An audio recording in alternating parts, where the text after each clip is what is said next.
하나님의 은혜와 평강이 성도 여러분의 삶과 특별히 가정에 충만하시기를 주님의 이름으로 축원합니다. 사람도 명인이 있고요, 물건에도 명품이 있고 또 일꾼에도 장인이 있는 것처럼 가정, 가문에도 명문가가 있습니다. 그러면 명문가의 기준은 어떤 것이 될까요? 많은 부를 가지고 있는 재벌가가 명문가가 될 수 있을까요? 아니면 권력을 가지고 있는 도도한 이러한 가문을 명문가라고 할 수 있을까요? 아이야 신앙 가문 세우기라고 하는 그런 책이 있습니다. 목사님이 지으신 책인데요. 지금 말씀드렸던 돈이라든가 아니면 권력이라든가 이런 것들은요, 세상의 시간에 따라서 바뀔 수 있습니다. 영원하지 않다는 것이죠. 끊임없이 변하고 바뀌는 그것들을 쫓아간다고 한다면은 결국 헛된 것을 쫓는 것밖에 될 수 없기 때문에 그것을 가졌다고 해서 명문가 될 수는 없을 것입니다. 이 책에서는 그렇게 말합니다. 어떠한 것보다 우리 자녀와 우리 가족들한테 물질이 아니라 믿음의 유산을 남기는 것, 그것이 가장 중요한 것이라는 것인데요. 그래서 아이야 신앙 가문 세우기라는 것은 무엇인가 하면은 아브라함의 하나님, 이삭의 하나님, 야곱의 하나님이 나의 하나님과 내 아들, 딸, 자녀손들의 하나님이 될 수 있도록 하는 것, 그것이 가장 귀한 믿음의 명문가가 되는 것이라 하는 것을 그 책에서 이야기하고 있습니다.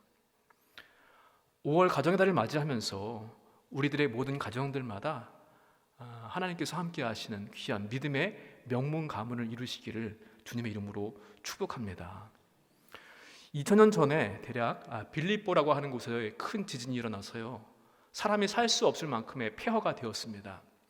그래서 지금도 그 유적지를 가보게 되면은 이곳이 얼마나 큰 도시였는가 하는 것을 알 수 있는데요, 3,000명이 넘게 들어갈 수 있는 야외 극장의 흔적이 있고요, 또 거대한 신전들의 흔적도 있고 또 큰 길이 있었던 그 흔적도 남아 있습니다. 그리고 그곳에 바울과 실라가 갇혀 있었던 감옥의 흔적도 남아 있습니다. 오늘 본문의 이야기는 바로 여기에서 있었던 일을 기록하고 있습니다. 귀신 들린 여인을 고쳐준 이유 때문에 바울과 실라는 정식으로 재판도 받지 않았고요, 옷이 벗겨진 채로 매를 맞고 감옥에 갇히게 되었습니다. 그런데 이 일로 인해서 그들은 감옥문을 여신 하나님의 놀라운 역사를 체험하게 되었고, 뿐만 아니라 그 감옥의 간수와 가족들이 구원받는 구원의 역사가 일어나게 되었습니다. 오늘 이야기에서 특별히 주목해야 할 부분이 있는데요, 물론 주도적인 일을 행하는 것은 바울과 실라이긴 합니다만은 그 배후에 역사하시는 참 주인공이 되시는 하나님의 역사를 우리는 기억해야 할 것이고요, 그 하나님께서 가장 관심을 가지시는 것 한 영혼 구원, 빌립보 감옥의 간수와 그 가정의 구원의 이야기를 우리는 눈여겨봐야 될 줄로 믿습니다. 특별히 오늘 메시지 가운데 먼저 주시는 메시지는 무엇인가 하면은 하나님께서 베푸시는 구원보다 소중한 것은 없다고 하는 사실입니다. 25절과 26절 말씀 보니까요, 바울과 실라가 기도하고 하나님을 찬송하였을 때에 큰 지진이 일어나서 옥터가 흔들리고 문이 다 열려서 모든 사람들의 매인 것이 풀어지게 되었다라고 말씀합니다. 이것은 단순한 자연재해, 지진이 일어난 일이 아니었습니다. 왜 그런가 하면은요, 옥토가 흔들 만큼 큰 지진이었지만 감옥 건물이 무너진다거나 아니고 또 그리고 그 안에 gat혀 있었던 바울과 실라 착고에 묶여 있었다고 했거든요. 손과 발을 움직일 수 없는 그런 상태에서 그 안에 갇혀 있는데 중상을 입는다거나 하는 그런 일도 일어나지 않았습니다. 그냥 감옥 문이 열리고 갇혀있던 사람들의 묶여있던 것들이 풀어지게 되었다는 것은, 이것은 기적입니다. 그것도 선택적인 기적이죠. 하나님께서 행하신 기적이고, 무엇보다 복음을 통해서 구원을 이루시기 위한 하나님의 구원의 역사인 줄로 믿습니다. 오늘 이 감옥 안에서 특별히 이 하나님께서 이루신 구원을 소유한 사람과 그렇지 못한 사람의 모습이 대조가 되는 것을 볼 수 있는데요. 우리 27절과 28절의 말씀을 다시 한번 함께 읽어보도록 하겠습니다. 간수가 자다가 깨어 죄수들이 도망한 줄 생각하고 칼을 빼어 자결하려 하거늘 바울이 크게 소리질러 이르되 내 몸을 상하지 말라 우리가 다 여기 있노라 하니. 아멘.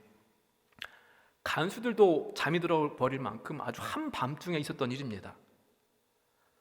잠을 자다가 땅이 흔들리는 것을 느끼게 되어서 잠에서 깨어났고요, 감옥 문이 다 열린 것을 보게 되었습니다. 당연히 죄수들이 도망쳤다고 생각을 하게 되었고, 특별히 이 상관이 잘 지키라고 엄명을 내렸기 때문에 그런 상태에서 죄수들이 다 도망갔다? 더 이상 나는 살 수가 없겠구나 라는 생각을 하게 되었고, 그래서 칼을 뽑아서 스스로 자살을 시도합니다. 앞에 12장 말씀 보면은 베드로가 감옥에 갇혔다가 풀려나는 이야기가 기록되어 있는데요, 거기서도 알 수 있는데, 당시 로마법에 의하면은 죄수가 도망쳤을 경우에 그를 지키고 있었던 간수가 대신 책임을 묻게 되어 있습니다. 그래서 아주 심한 고문을 당하거나 죽게 되는 것이 그 당시의 법이었는데, 어차피 자신은 살아있을 가능성이 없다고 생각을 했습니다. 남의 손에 수치스럽게 고통스럽게 죽느니 차라리 내 손으로 그냥 이 생을 마감하자, 이게 그의 마음이었을 것입니다. 그래서 칼을 빼어서 자살을 시도합니다. 여러분, 그런데 오늘 말씀 가운데 다시 한번 우리가 깊이 생각해 보게 될 것은, 간수가 왜 자살을 시도했을까요? 근본적인 원인은 옥문이 열렸습니다. 자기가 맡은 죄수들이 다 도망쳤다고 생각을 했습니다. 그리고 그에 대한 책임으로 죽거나 아니면 죽음보다 더 고통스러운 그러한 형벌을 받을 것이라고 생각했기 때문입니다. 다시 말하면 간수가 지금 맞닥뜨린 현실 때문에 그는 자살을 선택했다는 것입니다. 물론 방법은 잘못되었습니다만은 지금 현실의 문제를 어떻게 좀 해결해 보려고 하는데 할 수 없으니까 현실을 도피하기 위해서 마지막으로 선택한 것이 자살이었습니다. 지금 나한테 있는 문제에만 집중하다 보니까 다른 것은 보이질 않습니다. 그래서 같은 이유로 뒷부분의 30절 말씀 보면 간수가 이렇게 묻거든요. 내가 어떻게 하여야 구원을 받을 수 있으리까? 이 질문도 다른 의미로 본다고 한다면 지금 내가 당한 이 상황을 어떻게 벗어날 수 있습니까? 보아하니 당신들은 보통 사람들이 아닌 것 같은데 죄수들이 모두 도망쳤을 때에 어떻게 하면 내가 법적인 처벌을 받지 않을 수 있습니까? 그러려면은 죄수들이 다 제자리에 돌아와야 되는데 당신들 그렇게 할 수 있겠습니까? 이런 질문들의 내용이 그 안에 담겨 있는 것입니다. 그런데 이 간수와는 좀 다른 모습에 있습니다. 바울과 실라의 모습은 어떠했습니까? 한밤중이 돼서야 정신이 들 만큼 모진 매를 맞았을 것입니다. 그래서 정신을 차리고 보니까 한밤중이었습니다. 그런데 그들은 깨어나자마자 기도하고 하나님을 찬송했습니다. 고난 중에도 변함없이 하나님께만 온 마음을 두고 하나님만을 바라보았다는 것입니다. 어떻게 그럴 수 있을까요? 예수 그리스도를 믿기 때문에, 내 안에 복음이 있기 때문에, 이미 구원받은 자이기 때문에 그렇습니다. 지금의 암울한 현실보다 뛰어난 하나님의 구원의 진리를 알고 있었기 때문이고, 지금의 이 상황을 역전시킬 하나님의 구원 계획을 신뢰했기 때문에 그들은 기도하고 찬양할 수 있었다는 것입니다. 우리가 아까 부르던 찬송의 가사가 있지요. 높은 산이나 거친 들이나 내 주 예수 모신 곳이 그 어디든 하늘나라입니다. 이 감옥 안도, 억울하게 매를 맞고 붙잡힌 것도 하나님의 구원 가운데 있었기 때문에 그들은 아무런 문제가 되지 않았다는 것입니다. 여러분, 구원을 소유한 사람은요, 심한 고난 중에도 하나님께 기도하고 찬송할 수 있습니다. 그런데 구원이 없는 사람은 에라 모르겠다, 그냥 내 목숨 끊어버리자 라고 할 수밖에 없다는 것입니다. 지금 바울과 실라의 현실은요, 그렇다고 해서 감옥에서 벗어난 것은 아닙니다. 여전히 감옥 안에 있습니다. 오히려 구원받은 것은 바울과 실라가 아니라 간수와 그의 가족들이었습니다. 여러분, 오늘 말씀 가운데 우리가 기억해야 할 것은 하나님께서 구원의 역사를 일으키실 때 지금 당장의 현실의 문제를 해결하시기 위해서 그런 것도 아닐 수 있다는 것입니다. 사도들이 기도하고 찬송하였지만 감옥에서 벗어나지는 않았습니다. 그런데 감옥에 갇혀있는 그들을 통하여서 복음 전도의 사역과 그로 말미암은 구원의 역사는 분명하게 있었습니다. 하나님의 제일 관심은 무엇일까요? 한 사람의 영혼 구원입니다. 구원에 있습니다. 그렇게 보게 되었을 때 바울과 실라가 감옥에 갇히게 된 것은 이유 없이 억울하게 갇힌 것이 아닙니다. 감옥문이 열리고 착고가 풀어진 것은 단순하게 그들을 옥에서 꺼내시기 위한 하나님의 그런 역사가 아니라는 것입니다. 가장 궁극적으로 빌립보 간수와 그의 가족들에게 복음을 전해서 구원받게 하시기 위한 하나님의 커다란 계획 가운데 일부였음을 믿습니다. 사람들은 저마다 소중하게 여기는 것들이 있습니다. 건강, 가족, 재산, 성공 등 많은 것들이 있습니다.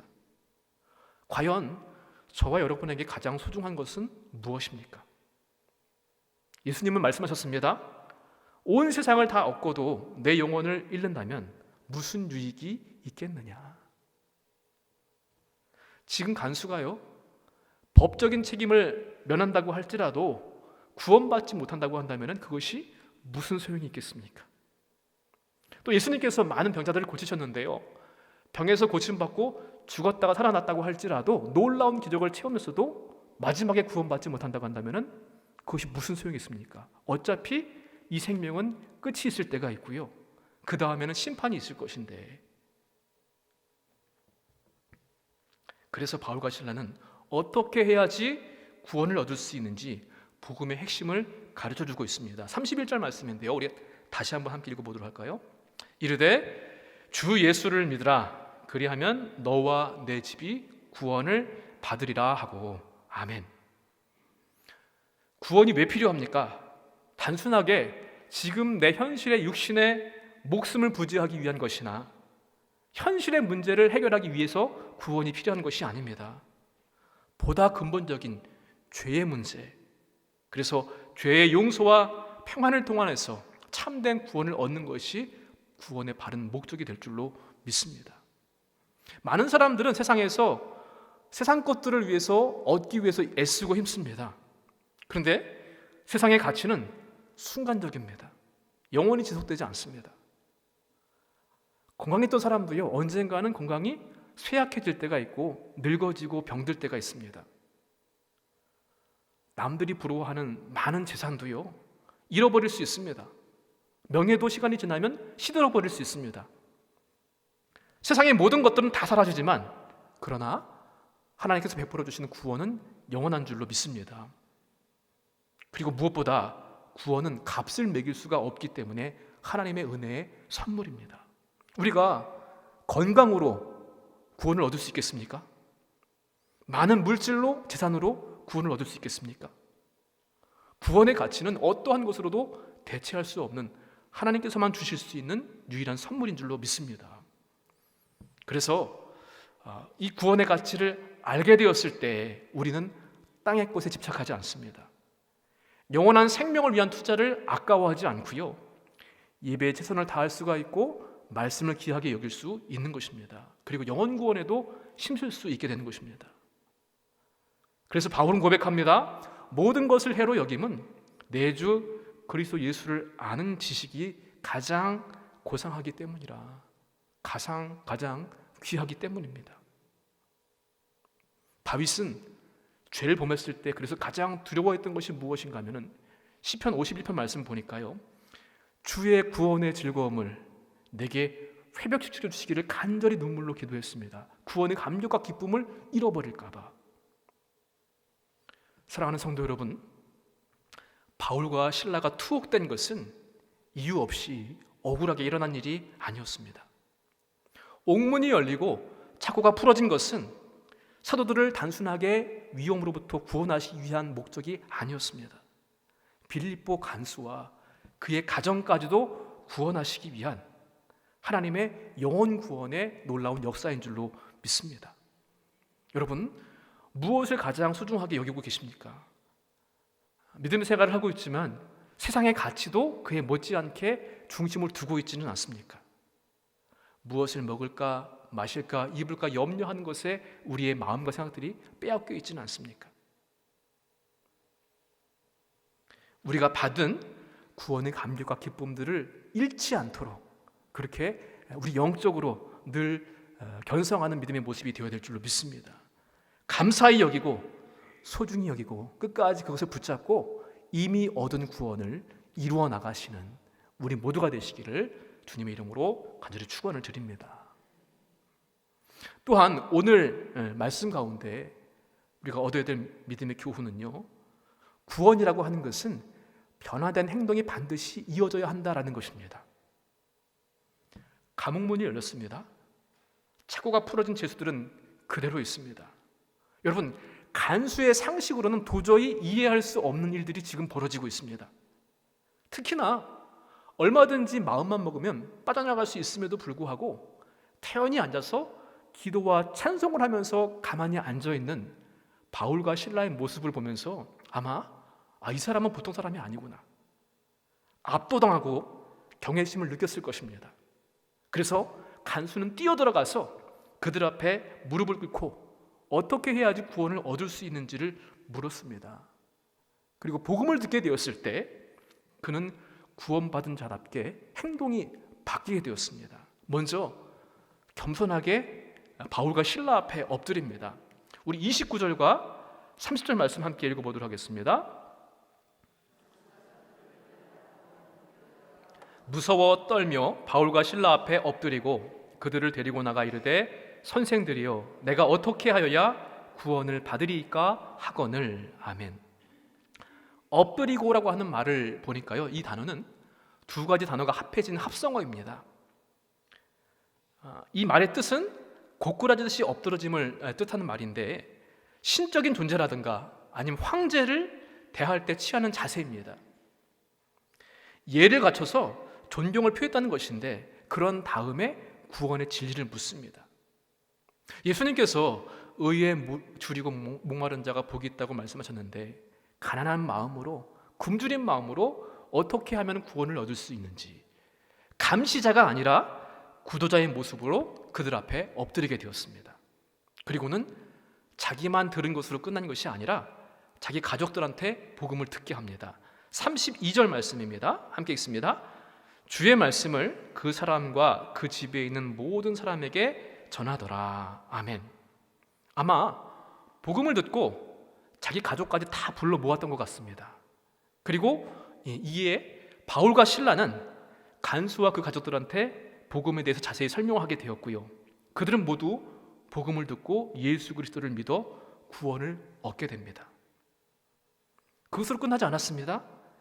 행동을 통하여서 진심으로 회개했던 것을 우리가 볼 수 있는데 33절 또 34절 앞에 부분까지만 또 같이 한번 읽어보도록 하겠습니다. 그 밤 그 시각에 간수가 그들을 데려다가 그 맞은 자리를 씻어주고 자기와 그 온 가족이 다 세례를 받은 후 그들을 데리고 자기 집에 올라가서 음식을 차려주고. 아멘. 매질로 상처를 입었던 바울과 실라를 치료해 줍니다. 그리고 자신과 가족들이 함께 세례를 받게 되었습니다. 음식을 대접합니다. 여러분, 그런데 이 상황들을 잘 한번 생각해 보시기 바랍니다.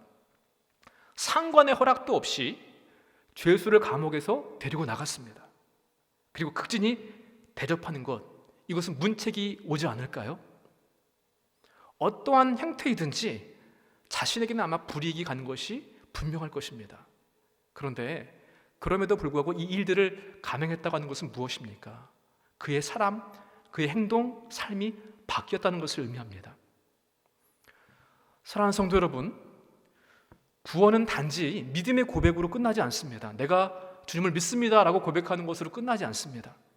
간수의 모습을 보십시오. 더 이상 죄수를 감시하는 입장이 아니라 사랑과 섬김의 자세로 그렇게 변화되었습니다. 죄수하고 간수는 가까이 할 수 없고 친해질 수 없는 관계입니다. 그런데 형제 자매와 같이, 마치 가족과 같이 영적인 가족이 되어서 가깝고 친밀한 관계로 변화가 됩니다. 그의 행동이 바로 자비와 회개의 증거였습니다. 결국 사랑과 나눔으로 그 구원의 열매가 맺히게 되었고요, 가족에게까지 영향을 미치게 되었습니다. 이미 구원받은 우리들의 모습은 어떻습니까? 혹시 구원의 감격과 기쁨들이 아직도 여전하고 있습니까? 내가 주님을 만났을 때 그 첫사랑과 첫 감격들을 내가 얼마나 간직하고 있습니까? 매일의 삶 가운데 철저한 회개하는 모습이 지금도 있습니까? 사랑과 나눔으로 열매를 맺고 있습니까? 그리고 예수 그리스도를 증거하는 삶을 살고 있습니까? 행함이 없는 믿음은 죽은 믿음이라고 말씀하셨는데, 하나님을 향한 가난한 마음, 복음의 진리에 목말라 하는 그러한 삶, 그런 삶이 되시기를 주님 이름으로 축원합니다. 이미 받은 구원의 모습이 행함으로 이어져서 사랑과 나눔으로 열매 맺고 우리 가정과 일터, 삶의 자리에서 믿음의 선한 영향력을 드러내는 저와 여러분 되시기를 주님 이름으로 간절히 축원합니다. 마지막으로 특별히 5월 가정의 달을 맞이하면서 우리는 오늘 말씀을 통하여서 신앙 명문가를 이루어야만 하겠습니다.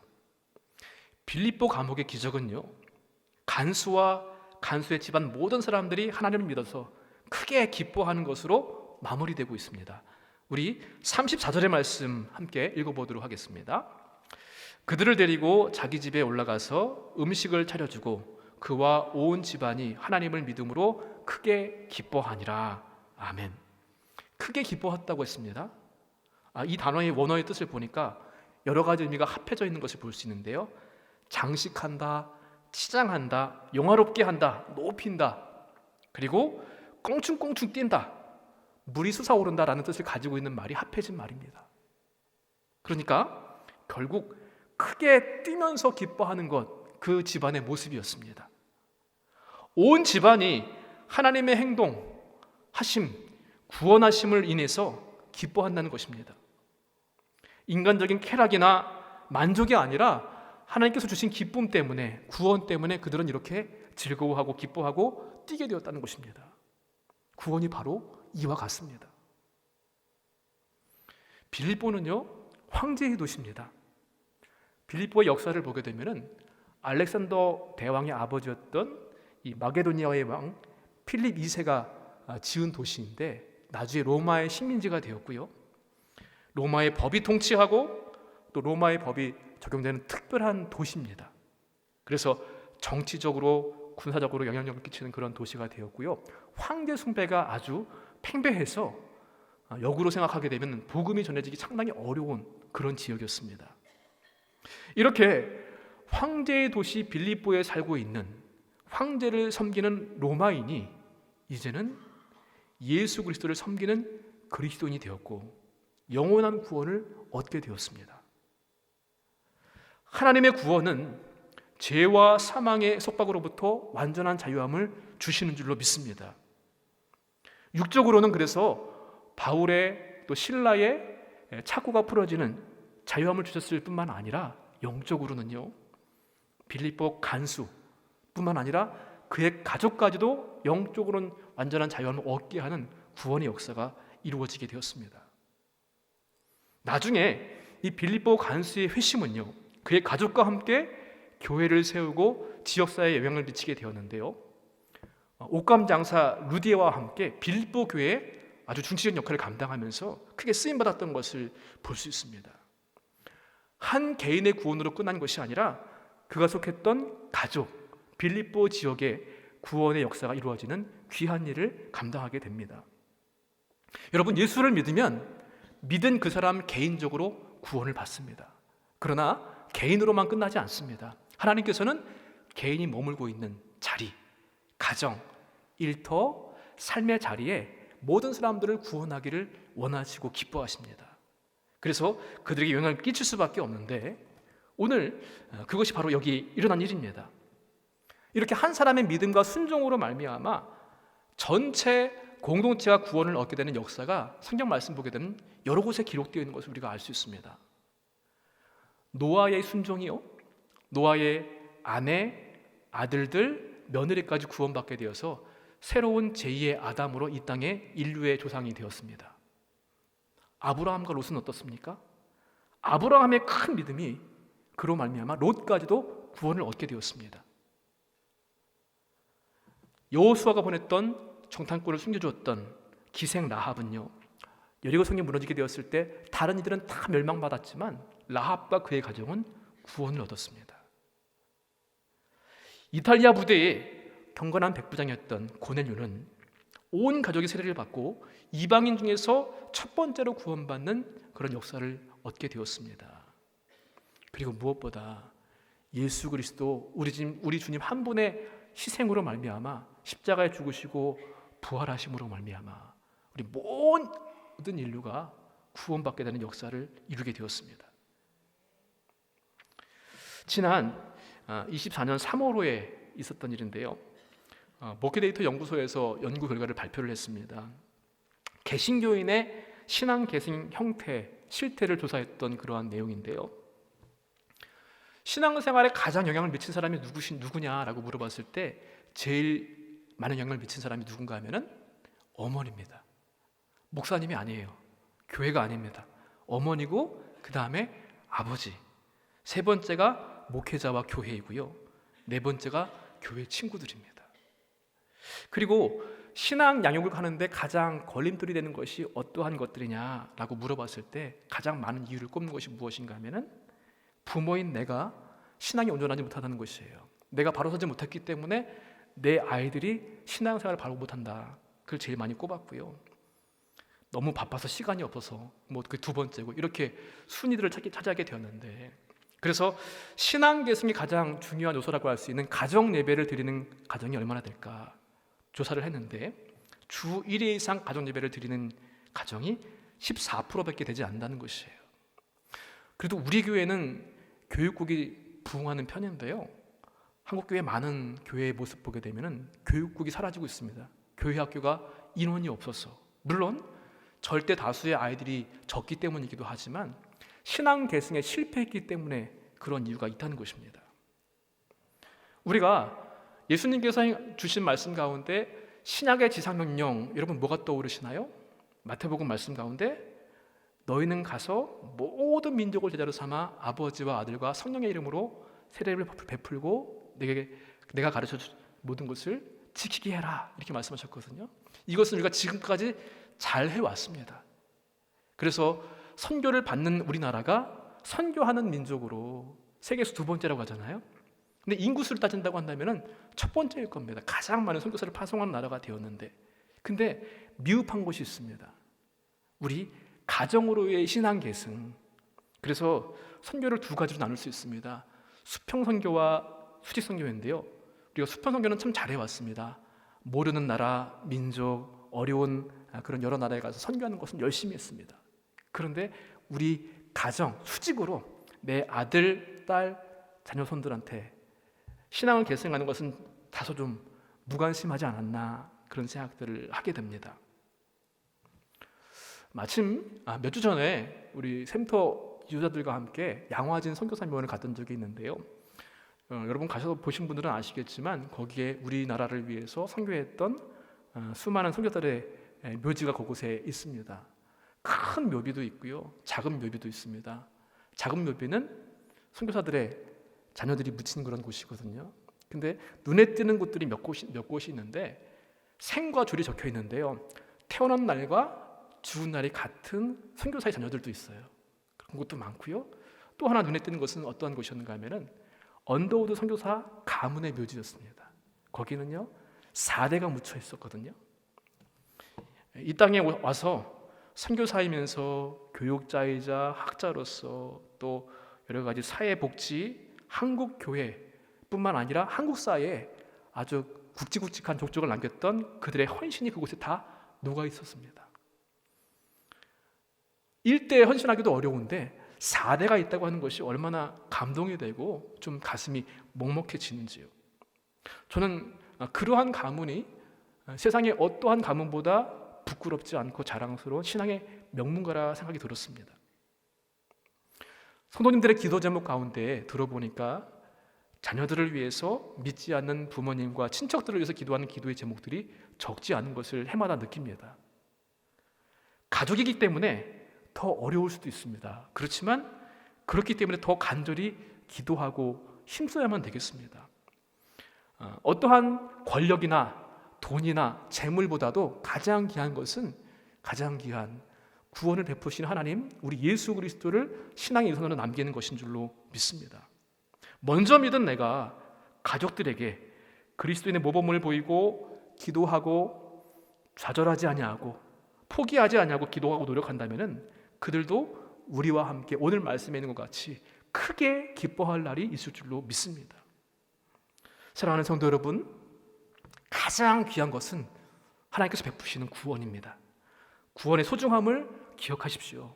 내가 이미 얻은 구원을 잃어버리지 않도록 구원받은 자답게 행동하시고 감사를 통하여서 또 회개와 사랑의 나눔으로 변화된 삶을 이루어가시는 우리 모두가 되시기를 바랍니다. 그리고 특별히 가정사를 맞이하면서 오늘 주신 말씀을 기억하면서 내가 받은 믿음과 구원의 감격과 기쁨들이 내게서만 끝나는 것이 아니라 우리 후손들에게 잘 이어지기를 기도하시면서 그렇게 믿음의 삶을 애쓰고 힘쓰시기를 바랍니다. 아브라함의 하나님, 이삭의 하나님, 야곱의 하나님이 나의 하나님이 되고 내 자녀손들의 하나님이 되실 수 있도록, 그래서 신앙 명문가를 이루어 가시는 우리 모두가 되시기를 주님의 이름으로 간절히 축원을 드립니다.